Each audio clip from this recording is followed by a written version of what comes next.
Hey there, House of the Dragon fans, welcome back to the channel. House of the Dragon is living up to its name and giving us some of the visuals of the Targaryen firebreathers, while Sheepstealer has stolen the premiere for all the wrong reasons, and Vhagar lives in our minds rent-free for its magnificent glory. We do have some other dragons who will be pivotal in this season, and Prince Daeron Targaryen's Tessarion is one of them. So without further ado, let me tell you everything about this beautiful dragon and what she might do in this season. Imagine Arax but in a vibrant blue hue. You'll get Tessarion. Oh, and a little bigger than Arax too. Owing to her dark cobalt wings, she's often called the Blue Queen. Moreover, she also breathed cobalt blue flames, further justifying the name. Some fans believe she was born from Dreamfire or Meraxes, and thus share some similarity in their stature. Honestly, Dreamfire makes more sense given how the two dragons have similar elegant physical features and pale bluish scales. Tessarion was born sometime around 120 AC, and by 129 AC, she was of fighting size. Her appearance also features copperish toned claws, a crest, and belly scales. In the show House of the Dragon, we learn that Tessarion hatched almost at the same time as Vermax during the reign of Viserys Targaryen I. Here, she had copper-colored wings and frills while her scales were cobalt blue in color. This is how the book Tessarion versus the show Tessarion looks. She showed up in the finale of Season 2 titled The Queen Who Ever Was. What is Tessarion's size? No, I don't have a numerical measurement, but if we compare her to other dragons, like Vermithor then, by 130 AC, she was 1/3 the size of him. And around this time, she was grown enough to go into battles. However, Tessarion was the youngest dragon during the Dance of the Dragons who was fighting for Aegon Targaryen II. That means she's younger than Dreamfire, Sunfire, and obviously Vhagar. However, she's been described for being very quick and agile in the air. That's exactly why in Season 2, we see discussions about whether Tessarion should be unleashed. At a Green Council meeting, Lord Jasper Wilde advised King Aegon II that he should now bring in Daeron and his dragon from Old Town to the Riverlands, because Tessarion will soon be capable of fighting.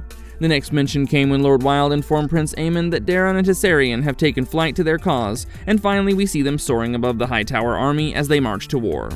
What was Tessarion's role in the Dance of the Dragons in the book? During this major incident, Daeron flew Tessarion into the Battle of Honeywine in the Reach to save Lord Ormond Hightower and his men. While recounting this incident, Archmaester Gyldain said that defeat seemed imminent until a shadow swept across the battlefield, and a terrible roar resounded overhead, slicing through the sound of steel on steel. A dragon had come.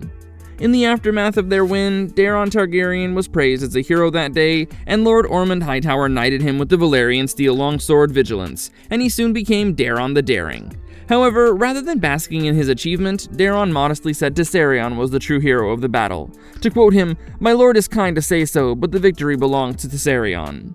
See, the thing is, Daeron had a special bond with her because he's the only known rider of Tessarion, and bonded with her at a pretty early age. But House of the Dragon did not depict the Battle of Honeywine before the show moved on to Tumbleton, which means a chunk of Tessarion's role has been removed.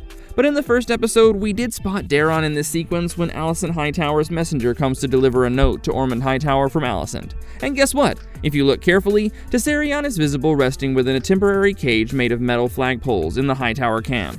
Was Tessarion actually helpful to the Greens? Yes, absolutely. See, in Martin's original story, Tessarion was young, but she had taken to the sky pretty well and was now soaring alongside the Hightower army. As a result, the remaining black supporters of the Reach could no longer match the Greens' firepower. And then Lord Ormond Hightower and Prince Daeron forced some of the region's biggest houses to bend the knee one by one, including the Oakhearts of Old Oak, Rowans of Golden Grove, and the Lords of the Shield Islands. Having secured their fealty, Hightower now got the power to slowly march up the Rose Road and absolutely demolished any of Rhaenyra's forces that even dared to slow them down. That's exactly how Tessarion once again proved herself to be one of the biggest advantages of the Hightower army. And in a royal moment, Daeron rode the Blue Queen while the army advanced on the ground. He scouted miles ahead of the foot soldiers, and the Greens got the upper hand of having someone spot enemy movements and possible ambushes from high above. God, you really needed a powerful eyesight to be a dragon rider. Anyway, with Tessarion's help, they avoided any hidden traps, and eventually their campaign brought them to Long Table, which they put under siege before moving on to sack Bitterbridge. After crossing the Mander once again, the Green Army marched east toward King's Landing, but before they could reach the capital, they found themselves at Tumbleton, where the First Battle of Tumbleton was about to unfold. What was Tessarion's role in the First and Second Battle of Tumbleton?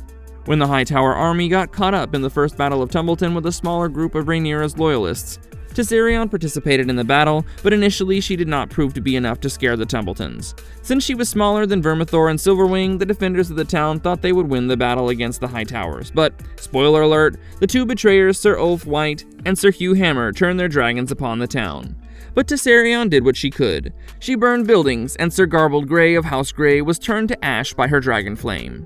After that, she and her rider remained at the town with the Hightower forces. Here, Tessarion was kept unchained, as she was free to fly and hunt as she wished. She slept in Daeron's camp to the west of town, only less than 100 yards from the pavilion. The show is right now at this point when the first Battle of Tumbleton is about to start, and the 4th episode has given us a better view of Prince Daeron and his dragon. Tessarion appeared in the last few minutes, and boy did she do a number on me. Huge and regally blue, we see the dragon in this scene where Daeron calls it forward and caresses her. Tessarion is restless and spreads her wings to be unchained. However, it also seemed that Ormond in the show has a deep-seated disregard for Targaryen customs and their dealings with dragons, as he talked about dark magic and stuff and established how he made sure Daeron grew up as a Hightower. He insisted that the Targaryens won the Seven Realms mainly through dragon power, and from what it appeared, he looked at it like some kind of cheating.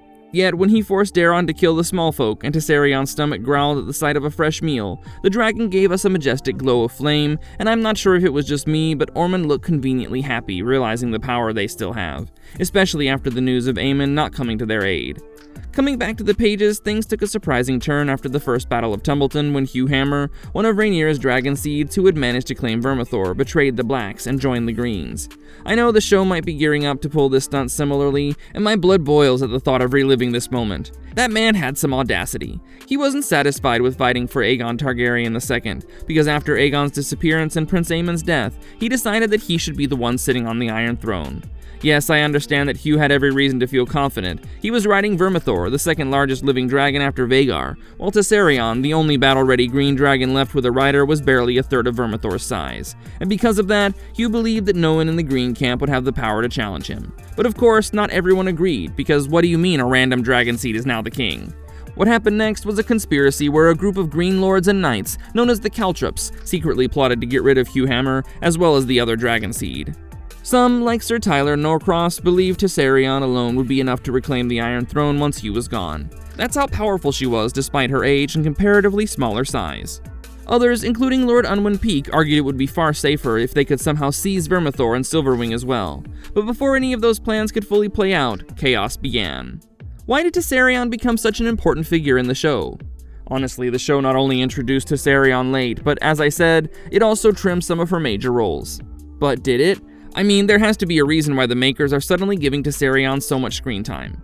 From just showing a glimpse to get fans excited, to now showing the Blue Queen breathing fire and munching on a body like it's a chicken wing. The possible answer is that House of the Dragon showrunner is setting up Tessarion's entire glorious arc for the Battle of Tumbleton, because at this point, Rhaenyra has more dragon power and is sitting on the Iron Throne. Aegon has fled, and Aemon and Vhagar are nowhere to be found. The Greens have no dragon power left except Tessarion. I guess that's why the show has been building up anticipation around this dragon, because on screen, her wrath may be portrayed even more brutally than it was on the page. Tessarion is now about to become a key military and political force in the Dance of the Dragons, and in the end, we might just sit back and realize how a smaller, younger dragon changed the entire fate of the Civil War in the Targaryen dynasty. How did Tessarion die? Just 2 days after the Greens were reveling in their victory, Adam Valerion flew in on his dragon Seasmoke and launched a surprise attack on Tumbleton at night. It marked the beginning of the Second Battle of Tumbleton, in which Daeron Targaryen lost his life mysteriously and left Tessarion without her rider. Even without Daeron, the Blue Queen didn't flee. Instead, she took to the skies all alone, screaming and breathing blue flames as she fought with Seasmoke. The two dragons tore at each other over and over again, and at one point Tessarion disappeared into the clouds. Yeah, that was just a ploy, because soon she emerged behind Seasmoke for an unexpected attack. Later, witnesses claimed that parts of their aerial duel looked almost like a mating dance rather than a fight. I can't wait to behold this grand sequence on television. However, everything changed when Vermithor joined the battle, and Adam turned Seasmoke toward the much larger dragon. Tessarion joined the fight as well, and one of the deadliest dragon battles of the Dance of the Dragons followed, which left all three dragons with fatal wounds. Seasmoke and Vermithor died first, while Tessarion managed to survive a little longer. The Blue Queen tried 3 times to take flight again, but her injuries were too severe, and by the following afternoon she was lying on the battlefield, clearly in agony. Lord Benjicott Blackwood could not watch her suffer any longer and ordered his finest archer, Billy Burley, to end her misery. 3 arrows through Tessarion's eye finally brought the beautiful Blue Queen story to an end. Alright guys, that's all for today. I can't wait to see Daeron and Tessarion claiming the sky, and the Blue Queen declaring her power. Also, the dragons look so beautiful in the show. I can't even. I'm not even sure exactly how the show will lay out the battles at Tumbleton, but as far as I got from Tessarion's proper appearance in this episode, it's safe to say her role will be given a major spotlight. Let us know your thoughts in the comments below, and if you like this video, don't forget to hit the bell icon. I'll see you in the next one. Bye!